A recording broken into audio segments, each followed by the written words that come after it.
Halo Sobat Matematika, selamat datang di video pembelajaran himpunan dan logika.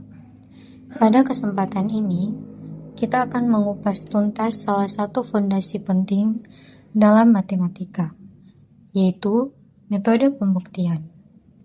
Namun, sebelum kita masuk lebih dalam, izinkan kami dari kelompok 5 memperkenalkan keanggotaan kami, yaitu Saya Valeria Margareta Rambitan dengan NIM 24504036.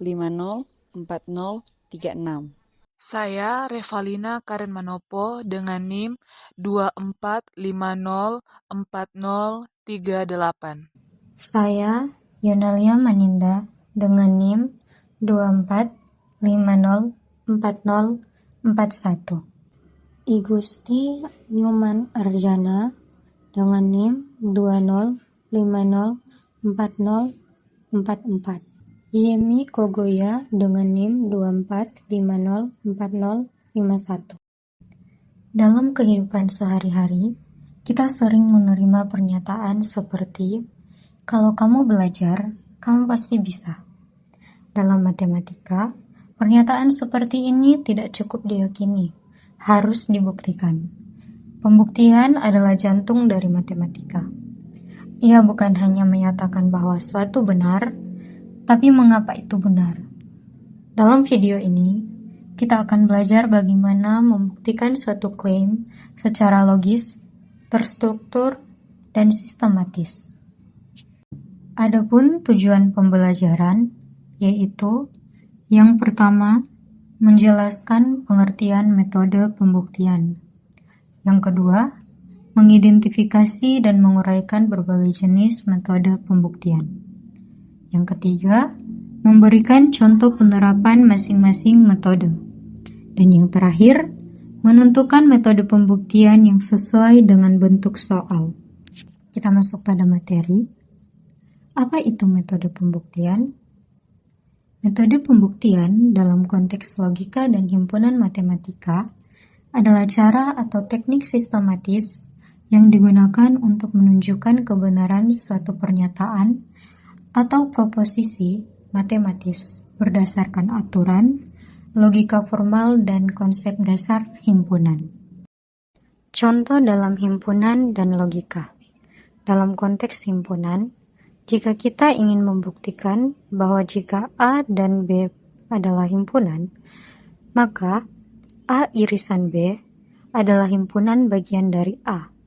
Kita dapat menggunakan metode pembuktian langsung untuk menunjukkan bahwa setiap elemen di A, irisan B juga merupakan elemen dari A. Dalam konteks logika, kita biasanya bekerja dengan implikasi. Jika P, maka Q. Tujuan dari pembuktian adalah menunjukkan bahwa ketika hipotesis P benar, maka kesimpulan Q juga benar, menggunakan aturan logika yang sah. Jika X adalah bilangan genap, maka X kuadrat juga genap. Selanjutnya, kita masuk pada jenis-jenis metode pembuktian, yaitu yang pertama, pembuktian langsung, yang kedua, pembuktian kontraposisi, yang ketiga, pembuktian dengan kontradiksi, yang keempat, pembuktian induksi matematika, yang kelima, pembuktian dua arah, yang keenam, pembuktian ekuivalen, yang ketujuh, pembuktian trivial, yang kedelapan, pembuktian kosong, yang kesembilan, pembuktian eksistensial, yang kesepuluh, contoh kontra, dan yang terakhir, pembuktian ketunggalan. Baik, di sini kita masuk pada pembuktian yang pertama, yaitu pembuktian langsung. Pembuktian ini biasanya diterapkan untuk membuktikan teorema yang berbentuk implikasi jika P maka Q. Di sini P sebagai hipotesis digunakan sebagai fakta yang diketahui atau sebagai asumsi. Selanjutnya, dengan menggunakan P, kita harus menunjukkan berlaku Q. Secara logika, pembuktian langsung ini ekuivalen dengan membuktikan bahwa pernyataan jika P maka Q benar di mana diketahui P benar. Contoh pembuktian, jika X bilangan ganjil, maka X kuadrat bilangan ganjil. Buktinya, diketahui X ganjil, jadi dapat ditulis sebagai X sama dengan 2N kurang 1 untuk suatu bilangan bulat N. Selanjutnya, X kuadrat sama dengan 2N minus 1 pangkat 2 sama dengan 4N kuadrat tambah 4N tambah 1 sama dengan 2 kali 2N pangkat 2 tambah 2 ditambah dengan 1, di mana pemisalan M sama dengan 2N pangkat 2 tambah 2. Jadi bisa kita tulis 2M tambah 1. Karena M merupakan bilangan bulat, maka disimpulkan X kuadrat sama dengan ganjil. Kita masuk pada pembuktian yang kedua, yaitu pembuktian tidak langsung atau kontraposisi. Kita tahu bahwa nilai kebenaran suatu implikasi jika P maka Q ekuivalen dengan nilai kebenarannya atau kontraposisinya. Tidak Q maka tidak P. Jadi pekerjaan membuktikan kebenaran pernyataan implikasi dibuktikan lewat kontraposisinya. Contohnya, buktikan jika X kuadrat bilangan ganjil, maka X bilangan ganjil. Nah, pernyataan ini sangat sulit dibuktikan secara langsung. Karena X kuadrat ganjil, maka dapat ditulis X sama dengan 2M tambah 1 untuk suatu bilangan asli M. Selanjutnya, X sama dengan akar 2M tambah 1 tidak dapat disimpulkan apakah ia ganjil atau tidak, sehingga bukti langsung tidak dapat digunakan. Kontraposisi dari pernyataan ini adalah jika X genap, maka X kuadrat genap. Selanjutnya, diterapkan bukti langsung pada kontraposisinya. Diketahui X genap, jadi dapat ditulis X sama dengan 2N untuk suatu bilangan bulat N. Selanjutnya, X kuadrat sama dengan 2N kuadrat sama dengan 2 kali 2N kuadrat. Di mana kita misalkan M sama dengan 2 kali 2N kuadrat. Kita bisa tulis 2M yang merupakan bilangan genap. Baik, kita masuk dalam pembuktian yang ketiga, yaitu pembuktian dengan kontradiksi. Metode ini mempunyai keunikan tersendiri, tidak mudah diterima oleh orang awam. Dalam membuktikan kebenaran implikasi jika P maka Q, kita berangkat dari diketahui P dan tidak Q. Berangkat dari dua asumsi ini, kita akan sampai pada suatu kontradiksi. Suatu kontradiksi terjadi bila mana ada suatu atau lebih pernyataan yang bertentangan. Contoh pernyataan kontradiksi. 1 sama dengan 2. A lebih dari minus 1, A kurang dari 0, dan A lebih dari 0, A kurang dari 1. M dan N dua bilangan bulat yang relatif prime, dan M dan N keduanya bilangan genap.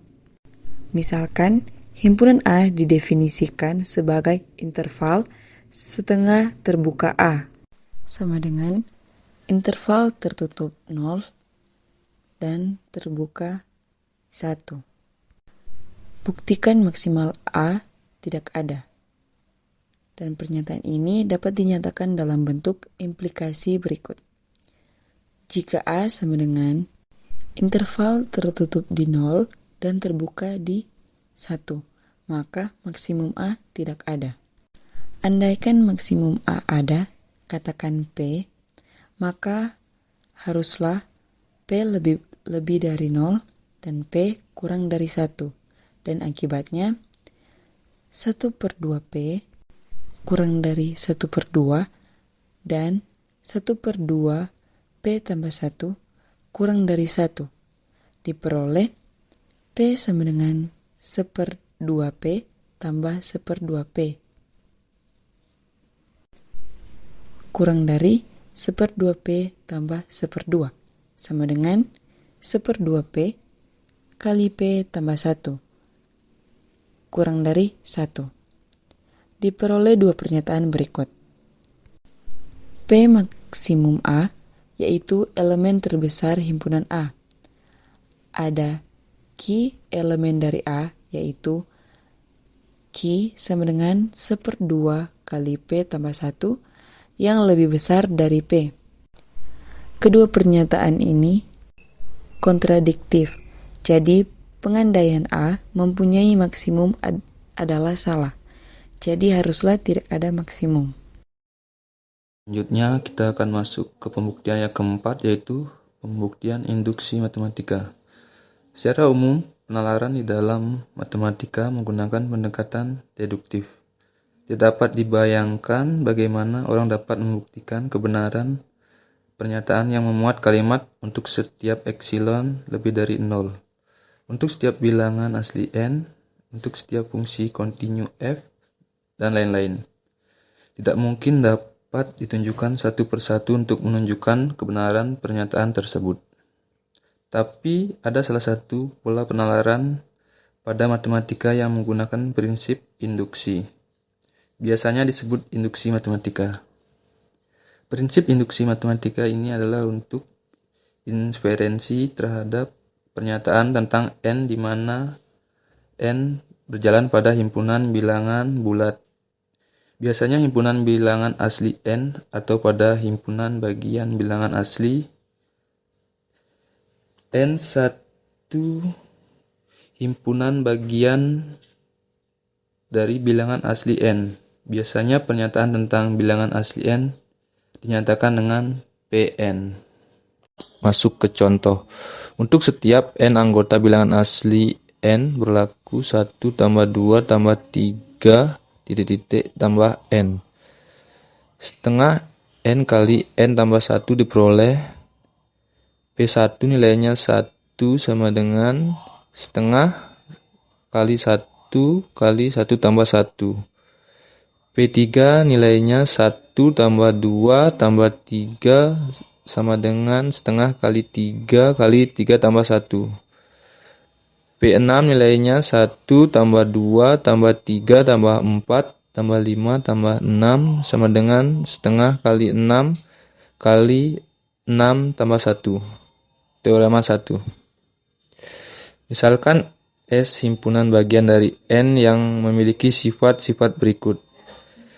1 anggota S jika K anggota S, maka K tambah 1 anggota S, maka S sama dengan N. Bukti. Jika Pn suatu pernyataan tentang N bilangan asli, maka Pn dapat bernilai benar pada beberapa kasus atau salah pada kasus lainnya. Perhatikan Pn. Bahwa N kuadrat lebih dari sama dengan 2 pangkat N hanya benar untuk P2, P3, P4, tetapi salah untuk kasus lainnya. Prinsip induksi matematika dapat diformulasikan sebagai berikut. Yang pertama, misalkan untuk tiap N lebih dari sama dengan 2, N anggota bilangan asli N menyatakan pernyataan tentang N. Jika P1 benar, maka jika PK benar, maka PK tambah 1 benar. Maka Pn benar untuk setiap N anggota bilangan asli N. Kita akan masuk ke pembuktian yang kelima, yaitu pembuktian dua arah. Pembuktian dua arah digunakan untuk membuktikan pernyataan berbentuk P jika dan hanya jika Q, yang berarti kedua pernyataan saling mengimplikasikan. Contoh, buktikan N bilangan bulat genap jika dan hanya jika N kuadrat adalah bilangan genap. Arah 1, jika N genap, maka N kuadrat genap. Misalkan N sama dengan 2K, karena genap, maka N kuadrat sama dengan 2 2K kuadrat sama dengan 4K kuadrat sama dengan 2 kali 2K kuadrat, yaitu hasilnya genap. Arah 2. Jika N kuadrat genap, maka N genap. Kontraposisi. Misalkan N ganjil, maka N sama dengan 2K tambah 1.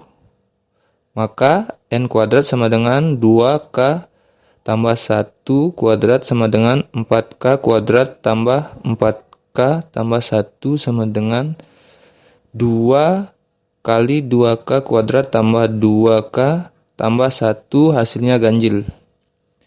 Jadi jika N ganjil maka N kuadrat ganjil. Maka jika N kuadrat genap, nilai N tidak mungkin ganjil. Selanjutnya, pembuktian yang keenam adalah pembuktian ekuivalen. Metode pembuktian ekuivalen dalam matematika adalah metode yang digunakan untuk membuktikan bahwa dua pernyataan memiliki nilai kebenaran yang sama dalam semua kondisi. Dengan kata lain, kedua pernyataan ini ekuivalen secara logis. Pembuktian ini seringkali melibatkan penggunaan tabel kebenaran. Selanjutnya, mari kita lihat contoh untuk pembuktian ekuivalen. Buktikan bahwa P implikasi Q ekuivalen dengan negasi P atau Q. Langkah-langkah pembuktian dengan tabel kebenaran. Untuk langkah yang pertama, daftar kemungkinan nilai kebenaran, di mana dua variabel logika yaitu P dan Q memiliki 4 kemungkinan kombinasi nilai. Baris yang pertama, P benar, Q benar. Baris kedua, P benar, Q salah. Baris ketiga, P salah, Q benar. Baris keempat, P salah, Q salah. Setelah menentukan semua kemungkinan kombinasi nilai kebenaran dari P dan Q, langkah selanjutnya adalah menentukan nilai kebenaran dari setiap komponen pernyataan yang ingin kita buktikan, di mana komponen pertama adalah negasi P. Ini berarti kita mengambil kebalikan dari nilai P. Jika P bernilai benar, maka negasi P bernilai salah. Sebaliknya, jika P salah, maka negasi P bernilai benar. Komponen kedua adalah implikasi P terhadap Q. Pernyataan ini hanya bernilai salah jika P benar dan Q salah. Dalam semua kondisi lainnya, implikasi bernilai benar. Komponen ketiga adalah negasi P atau Q. Ini adalah pernyataan disjungsi yang berarti atau. Disjungsi bernilai benar jika salah satu dari kedua pernyataan bernilai benar, atau jika keduanya benar sekaligus. Selanjutnya, langkah ketiga, buat tabel kebenaran lengkap. Sekarang kita akan menyusun tabel kebenaran lengkap untuk membandingkan dua pernyataan P implikasi Q dan negasi P atau Q. Dalam tabel ini terdiri dari 5 kolom, yaitu kolom P, kolom Q, kolom negasi P, kolom implikasi PQ, dan kolom negasi P atau Q. Kita isi tabel berdasarkan semua kemungkinan nilai kebenaran dari P dan Q. Untuk baris pertama, P bernilai benar, Q bernilai benar, maka negasi P bernilai salah. P implikasi Q bernilai benar, negasi P atau Q bernilai benar. Baris yang kedua, P bernilai benar, Q bernilai salah, maka negasi P bernilai salah, P implikasi Q bernilai salah, negasi P atau Q bernilai salah. Untuk baris yang ketiga, P bernilai salah, Q bernilai benar, maka negasi P bernilai benar, P implikasi Q bernilai benar, negasi P atau Q bernilai benar. Dan untuk baris yang keempat, P bernilai salah, Q bernilai salah, maka negasi P bernilai benar, P implikasi Q bernilai benar, negasi P atau Q bernilai benar. langkah yang terakhir, langkah yang keempat, kita bandingkan kedua pernyataan. Sekarang, kita amati dua kolom terakhir. Kolom P implikasi Q dan kolom negasi P atau Q. Hasilnya, nilai kebenaran di kedua kolom selalu sama pada setiap baris. Artinya, P implikasi Q setara dengan negasi P atau Q dalam semua kondisi. Maka, kedua pernyataan tersebut ekuivalen secara logis. Pembuktian yang ketujuh adalah pembuktian trivial. Pada metode pembuktian ini, kita menggunakan bentuk implikasi yang ditulis sebagai implikasi P terhadap Q. Jika kita dapat menunjukkan bahwa Q bernilai benar, maka pernyataan implikasi P terhadap Q selalu bernilai benar apapun nilai kebenaran dari P. Jadi, cukup dengan membuktikan bahwa Q benar, kita sudah berhasil membuktikan bahwa P implikasi Q adalah benar. Sekarang, kita lihat contoh berikut. Buktikan bahwa jika X berada di antara 0 dan 1, maka nilai mutlak X dibagi X tambah 1 lebih besar dari 0. Untuk bukti, karena yang harus kita buktikan adalah pernyataan Q, yaitu bahwa nilai mutlak X per mutlak X tambah 1 lebih besar dari 0, kita cukup mengevaluasi apakah ini selalu benar untuk setiap X yang berada di dalam interval 0 sampai 1.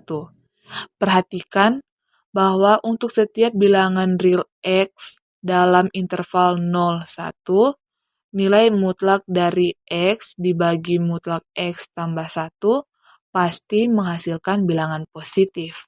Karena pembilang dan penyebut sama-sama positif. Maka, pernyataan Q bernilai benar untuk semua X di dalam interval tersebut. Dengan demikian, karena Q benar, maka pernyataan implikasi P mengimplikasikan Q telah terbukti kebenarannya. Pembuktian yang ke-8 adalah pembuktian kosong. Pada metode ini menggunakan bentuk implikasi. Bila hipotesis P pada implikasi P terhadap Q sudah bernilai salah, maka implikasi P terhadap Q selalu benar, apapun nilai kebenaran dari Q. Tidak peduli apakah Q bernilai benar ataupun salah. Jadi, untuk membuktikan kebenaran P mengimplikasikan Q, kita cukup menunjukkan bahwa P salah. Masuk ke contoh. Di dalam teori himpunan, kita mengenal definisi berikut. Diberikan dua himpunan, yaitu himpunan A dan himpunan B. Himpunan A dikatakan sebagai himpunan bagian dari B yang ditulis A subset B jika pernyataan berikut terpenuhi. Jika X anggota A, maka X anggota B. Suatu himpunan disebut himpunan kosong jika tidak memiliki anggota sama sekali. Sekarang, kita akan membuktikan bahwa himpunan kosong merupakan himpunan bagian dari sembarang himpunan. Termasuk ke pembuktian, misalkan A sama dengan kurung kurawal kosong, yaitu himpunan kosong, dan B adalah himpunan sebarang. Kita ingin menunjukkan bahwa pernyataan jika X anggota A, maka X anggota B selalu bernilai benar. Karena A adalah himpunan kosong, tidak ada elemen X yang menjadi anggota A. Maka pernyataan X anggota A akan selalu salah. Karena P bernilai salah, implikasi P terhadap Q otomatis benar, apapun nilai kebenaran dari Q. Jadi, karena pernyataan jika X anggota A maka X anggota B selalu benar, maka terbukti bahwa A subset B yaitu A himpunan bagian dari B. Karena B adalah himpunan sebarang, maka bukti selesai. Pembuktian yang kesembilan adalah pembuktian eksistensial. Ada dua tipe bukti eksistensial ini, yaitu konstruktif dan non-konstruktif. Pada metode konstruktif, eksistensinya ditunjukkan secara eksplisit, sedangkan pada metode non-konstruktif, eksistensinya tidak diperlihatkan secara eksplisit. Contoh soal, buktikan bahwa ada bilangan irasional X dan Y, sehingga X pangkat Y merupakan bilangan rasional. Bukti, kita sudah mengetahui bahwa akar 2 adalah bilangan irasional. Anggaplah kita sudah dapat membuktikannya. Sekarang perhatikan bilangan akar 2 pangkat akar 2. Kalau ternyata hasil dari akar 2 pangkat akar 2 adalah bilangan rasional, maka bukti selesai. Dalam hal ini kita ambil X sama dengan akar 2 dan Y sama dengan akar 2. Berarti X dan Y keduanya irasional dan hasilnya rasional. Tapi kalau ternyata akar 2 pangkat akar 2 bukan rasional atau masih irasional, maka kita perhatikan ekspresi berikut. Akar 2 pangkat akar 2 lalu hasilnya dipangkatkan lagi dengan akar 2. Secara aturan pangkat itu sama dengan akar 2 pangkat akar 2 kali akar 2. Atau akar 2 pangkat 2 yang hasilnya adalah 2, yaitu bilangan rasional. Artinya, dalam kedua kasus, entah akar 2 pangkat akar 2 langsung rasional atau hasil dari akar 2 pangkat akar 2 dipangkatkan akar 2 adalah rasional, maka pasti ada pasangan X dan Y yang keduanya irasional. Tapi hasil X pangkat Y rasional. Jadi, kita telah membuktikan eksistensi bilangan irasional X dan Y tanpa memberikan nilai pastinya secara eksplisit. Jenis pembuktian inilah disebut pembuktian eksistensial non-konstruktif. Selanjutnya, untuk pembuktian nomor 10, pembuktian counter-example. Pembuktian counter-example atau contoh penyanggahan atau contoh pengecualian ini merupakan salah satu metode pembuktian untuk menyanggah suatu konjektur. Konjektur terkadang belum terbukti benar, namun dianggap benar karena cocok untuk banyak kasus. Tapi bila ada satu saja contoh yang tidak sesuai, maka konjektur tersebut salah. Contoh, untuk setiap bilangan ganjil n, maka 2 pangkat n tambah 1 adalah bilangan prima. Kalau konjektur ini benar, maka untuk semua bilangan ganjil, katakan n sama dengan 3, maka 2 pangkat 3 tambah 1 itu sama dengan 9, yaitu 9 tidak bilangan prima. Berarti konjektur ini salah. Diperhatikan beberapa kasus berikut. Untuk n sama dengan 1, diperoleh 2 pangkat 1 tambah 1 sama dengan 3, 3 bilangan prima. Untuk n sama dengan 3, itu menghasilkan 9, bukan bilangan prima. Untuk n sama dengan 5, menghasilkan 3 pangkat 3. Untuk n sama dengan 7, menghasilkan 129. Tapi untuk n sama dengan 5, diperoleh 2 pangkat 5 tambah 1 sama dengan 33. Dan ternyata 33 ini bukan bilangan prima. Jadi, n sama dengan 5 merupakan contoh penyanggahan atau counter-example. Akhirnya disimpulkan bahwa konjektur ini salah. Pembuktian yang ke-11, pembuktian ketunggalan. Pembuktian ketunggalan adalah metode pembuktian untuk menyatakan bahwa suatu objek atau solusi bukan hanya ada, tetapi juga hanya satu yang memenuhi syarat tertentu. Pernyataan yang ingin dibuktikan biasanya berbentuk ada tepat satu X yang memenuhi kondisi P kali X. Langkah-langkah pembuktian ketunggalan. Yang pertama, buktikan keberadaan atau eksistensi. tunjukkan bahwa setidaknya ada satu objek yang memenuhi syarat. Dan yang kedua, buktikan keunikan ketunggalan. Asumsikan ada dua objek yang memenuhi syarat. Tunjukkan bahwa kedua objek tersebut harus sama. Contohnya, buktikan bahwa persamaan X tambah 2 sama dengan 5 memiliki tepat satu solusi dalam himpunan bilangan real. Dan yang ketiga, langkah atau eksistensi. Selesaikan persamaan. X tambah 2 sama dengan 5. Maka X sama dengan 3. Maka ada setidaknya satu solusi, yaitu X sama dengan 3. Yang kedua, langkah atau ketunggalan. Misalkan ada dua solusi berbeda, yaitu X1 dan X2, yang keduanya memenuhi. X1 tambah 2 sama dengan 5, dan X2 tambah 2 sama dengan 5. Maka X1 sama dengan 3, dan X2 sama dengan 3. Maka X1 sama dengan X2. Berarti solusi tersebut tidak berbeda, hanya satu solusi, yaitu X sama dengan 3. Jadi persamaan X tambah 2 sama dengan 5 memiliki tepat satu solusi, yaitu X sama dengan 3. Maka terbukti ketunggalan. Kita masuk pada metode pembuktian yang sesuai dengan bentuk soal atau yang tepat digunakan. Yang pertama, metode pembuktiannya. Metode pembuktian langsung.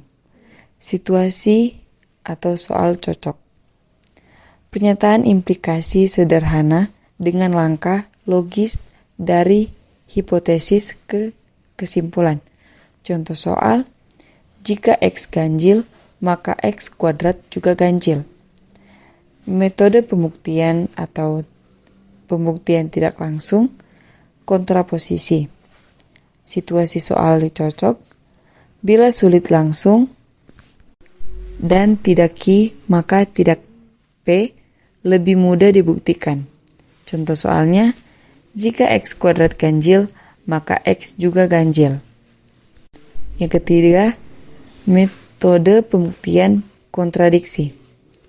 Situasi soal cocok, ingin membuktikan tidak adanya atau ada asumsi yang mengarah ke kontradiksi logika. Contoh soal, maksimum dari himpunan 0,1 tidak ada atau interval terbuka tidak ada. Lanjut yang keempat, metode pembuktian atau induksi matematika. Situasi soal cocok, untuk semua N, elemen N, pola umum rekursif. Contoh soal, buktikan 1 tambah 2 tambah 3 tambah titik-titik tambah N sama dengan N kali N tambah 1 per 2. Lanjut pada metode pembuktian dua arah. Jika dan hanya jika. Situasi soal cocok, soal jika dan hanya jika, biimplikasi. Contoh soal, N genap, jika dan hanya jika, N kuadrat genap. Lanjut ke metode pembuktian berikut, yaitu ekuivalen. Soal cocok, transformasi ekspresi logika.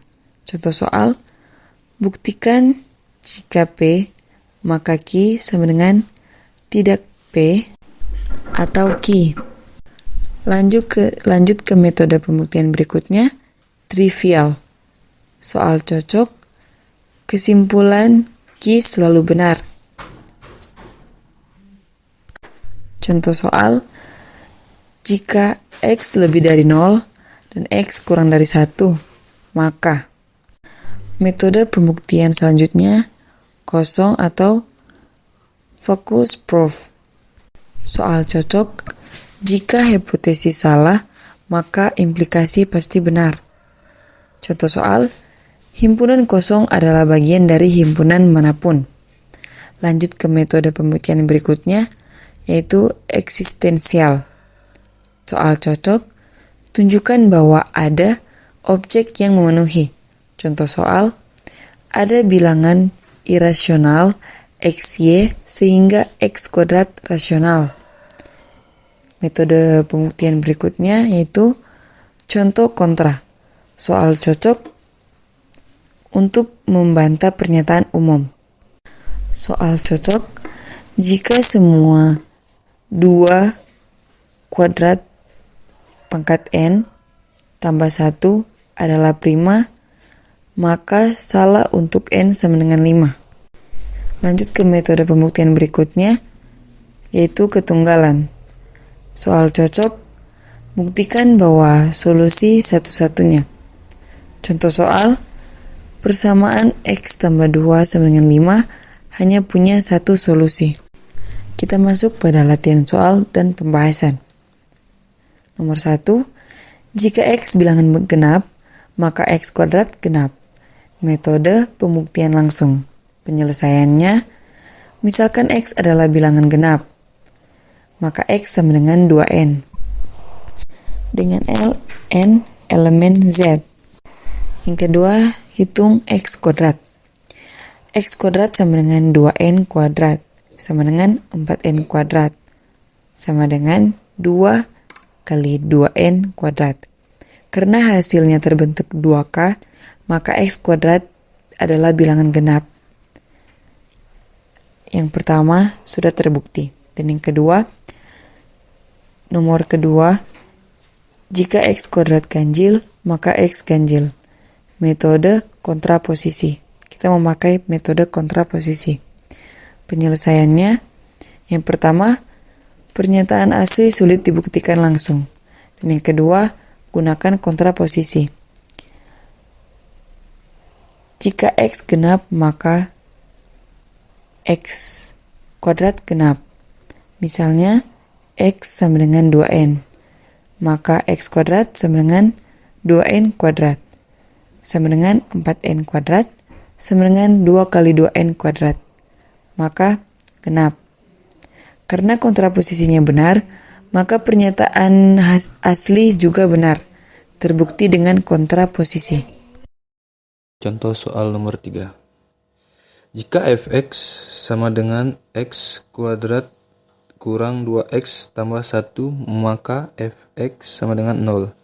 Punya tepat satu solusi. Menggunakan metode pembuktian ketunggalan. Penyelesaian, x kuadrat kurang 2x tambah 1 sama dengan 0, maka x kurang 1 kuadrat sama dengan 0, maka hasilnya X sama dengan 1. Solusi yang ada, X sama dengan 1. Misalkan ada dua solusi, X1 dan X2 yang memenuhi. X1 kurang 1 kuadrat sama dengan 0. Maka X1 sama dengan 1. Baru X2 kurang 1 kuadrat sama dengan 0. Maka X2 nilainya 1. Maka nilai X1 sama dengan X2 sama dengan 1. Terbukti solusi tunggal. 4. Himpunan kosong adalah himpunan bagian dari himpunan apapun. Menggunakan metode pembuktian kosong. Penyelesaian, definisi. A merupakan himpunan bagian dari himpunan B jika semua X elemen A dan X elemen B. Karena A sama dengan himpunan kosong, maka tidak ada X yang memenuhi X elemen A. Sehingga hipotesis dari implikasi selalu salah. Implikasi: jika X elemen kosong, maka X elemen B selalu bernilai benar. Terbukti. Fokus Prof. Buktikan 1 tambah 2 tambah 3 titik tambah N sama dengan N kali N tambah 1 per 2. Semua himpunan N merupakan anggota bilangan asli N. Metode induksi matematika. Penyelesaian. Basis N sama dengan 1. 1 sama dengan 1 kali 1 tambah 1 per 2 sama dengan 1. Langkah induksi, misalkan benar untuk N sama dengan K. 1 tambah 2 tambah titik tambah K sama dengan K kali K tambah 1 per 2. Buktikan untuk N sama dengan K tambah 1. 1 tambah 2 tambah titik tambah K tambah 1 sama dengan K kali K tambah 1 per 2 tambah K tambah 1 sama dengan K kali K tambah 1 tambah 2 kali K tambah 1 per 2 sama dengan K tambah 1 K tambah 2 per 2. Terbukti dengan induksi. Nomor 6. Jika X sama dengan 2N tambah 1, maka X adalah ganjil. Kita menggunakan metode langsung. Penyelesaian. X sama dengan 2N tambah 1 dengan N merupakan anggota bilangan bulat. Definisi bilangan ganjil adalah bentuk 2K tambah 1. Jadi, langsung terlihat bahwa X adalah bilangan ganjil terbukti. Latihan soal yang berikutnya, pembuktian ekuivalen antara pernyataan P implikasi Q dan negasi P atau Q. Metode yang digunakan adalah metode ekuivalen atau dengan kata lain menggunakan tabel kebenaran. Langkah penyelesaian, kita akan membuat tabel kebenaran untuk 3 bagian, yaitu P dan Q, P implikasi Q, dan negasi P atau Q. Perhatikan tabel berikut ini.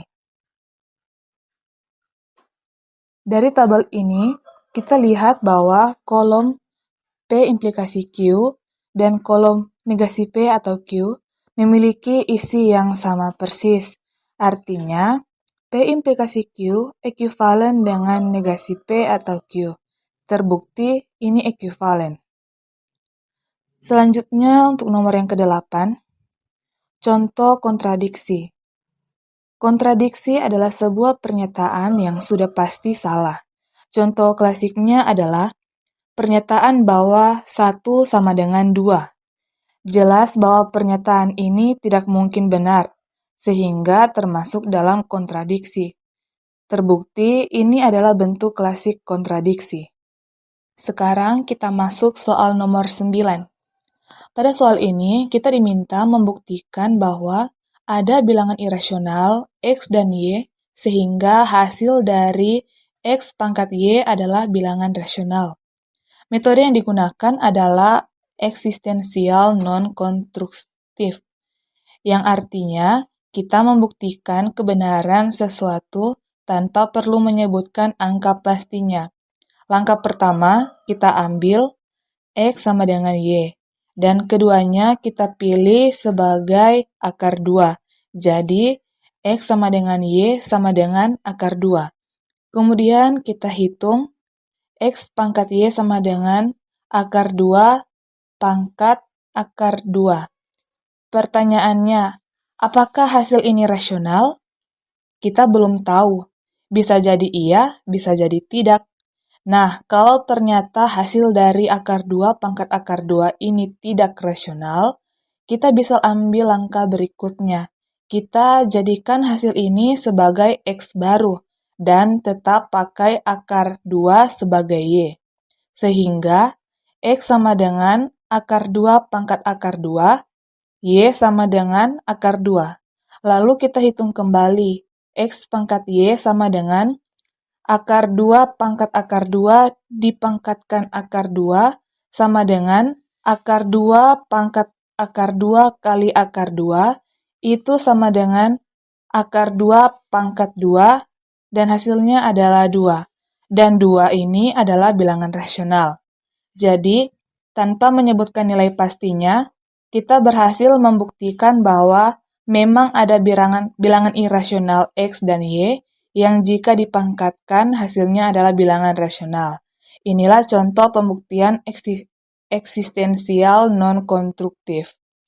Selanjutnya kita bahas soal nomor 10. Soal ini menyatakan bahwa semua bilangan 2 pangkat 2 pangkat N ditambah 1 adalah bilangan prima.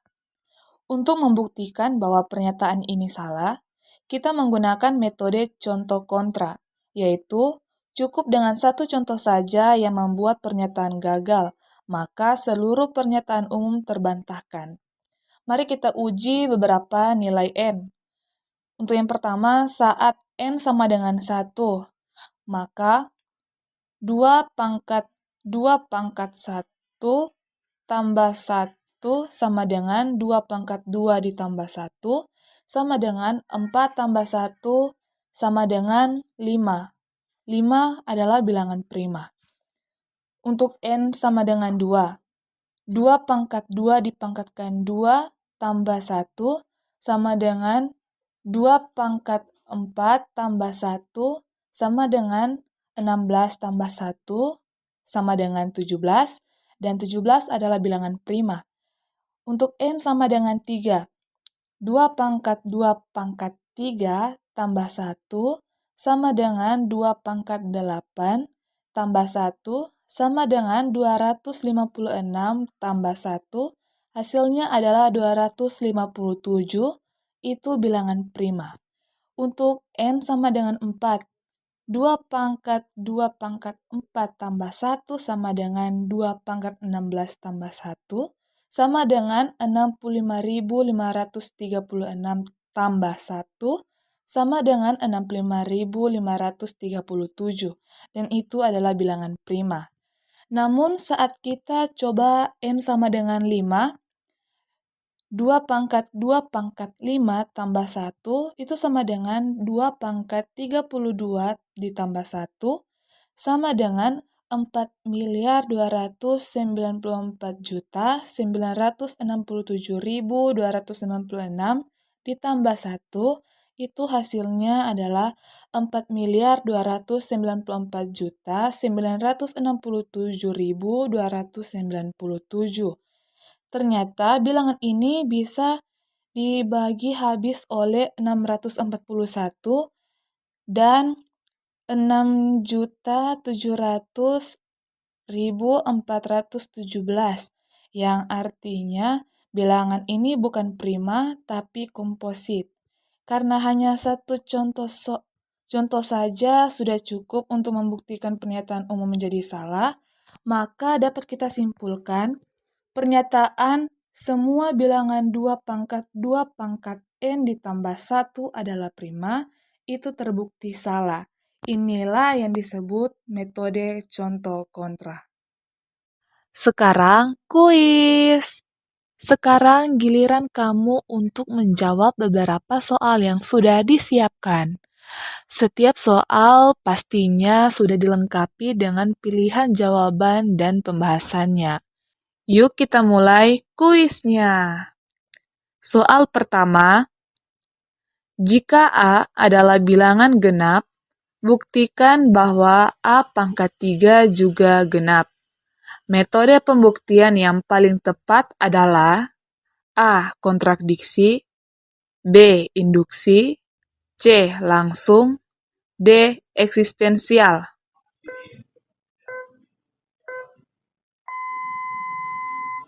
Jawaban yang benar adalah C. Langsung. Pembahasan, misalkan A adalah bilangan genap, artinya A sama dengan 2K, dengan K adalah anggota bilangan bulat.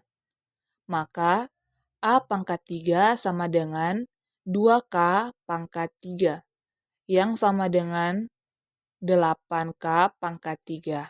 Atau bisa kita tulis sebagai 2 kali 4K pangkat 3.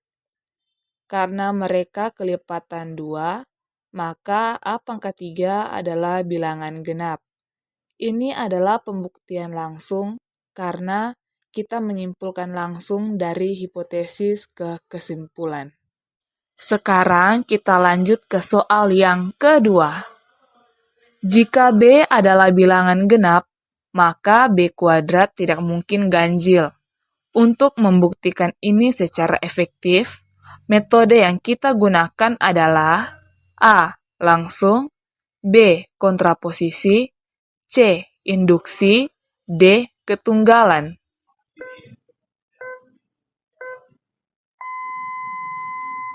Jawaban yang benar adalah A. Langsung. Untuk pembahasan, misalkan B adalah genap, berarti B sama dengan 2N, dengan N anggota bilangan bulat. Maka B kuadrat sama dengan 2N kuadrat, yaitu 4N kuadrat, yang dapat ditulis sebagai 2 kali 2N kuadrat. Artinya, hasilnya adalah kelipatan 2, dan sudah pasti merupakan bilangan genap. Jadi, B kuadrat tidak mungkin ganjil jika B adalah bilangan genap. Kita tidak perlu menggunakan kontradiksi atau metode lain, karena pembuktian langsung sudah cukup jelas. Kuis yang ketiga, buktikan bahwa jika X kuadrat tambah 1 sama dengan 0, maka X anggota himpunan kosong atau dalam himpunan bilangan real. Pernyataan ini bisa dibuktikan dengan metode A. Trivial, B. Kosong, C. Induksi, D. Dua arah.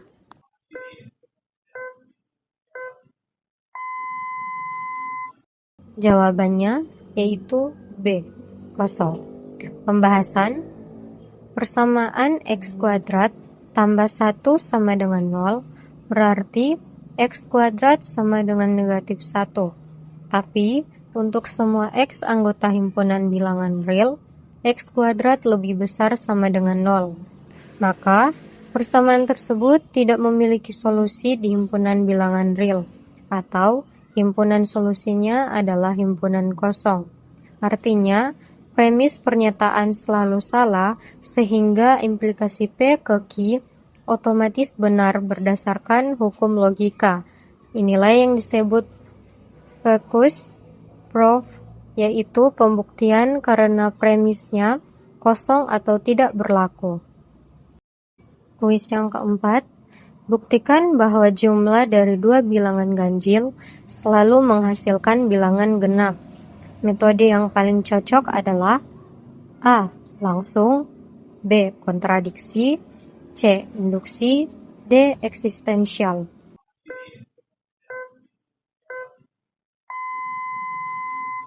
Jawabannya yaitu A. Langsung. Pembahasan, misalkan dua bilangan ganjil X sama dengan 2, M tambah 1, dan Y sama dengan 2N tambah 1, dengan M dan N anggota himpunan bilangan bulat, maka X tambah Y sama dengan 2M tambah 1 ditambah 2N tambah 1 sama dengan 2M tambah 2N tambah 2 sama dengan 2 kali M tambah N tambah 1. Hasilnya adalah bentuk 2K, yaitu bilangan genap. Ini merupakan pembuktian langsung, karena kita mulai dari asumsi atau dua bilangan ganjil, dan menunjukkan dengan aljabar bahwa hasilnya pasti genap. Masuk pada kuis nomor 5.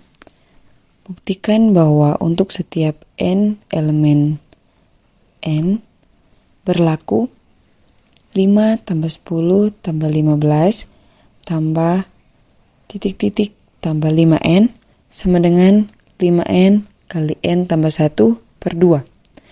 Metode yang paling tepat untuk membuktikan pernyataan ini adalah A. Langsung, B. Kontraposisi, C. Induksi, D. Contoh kontra.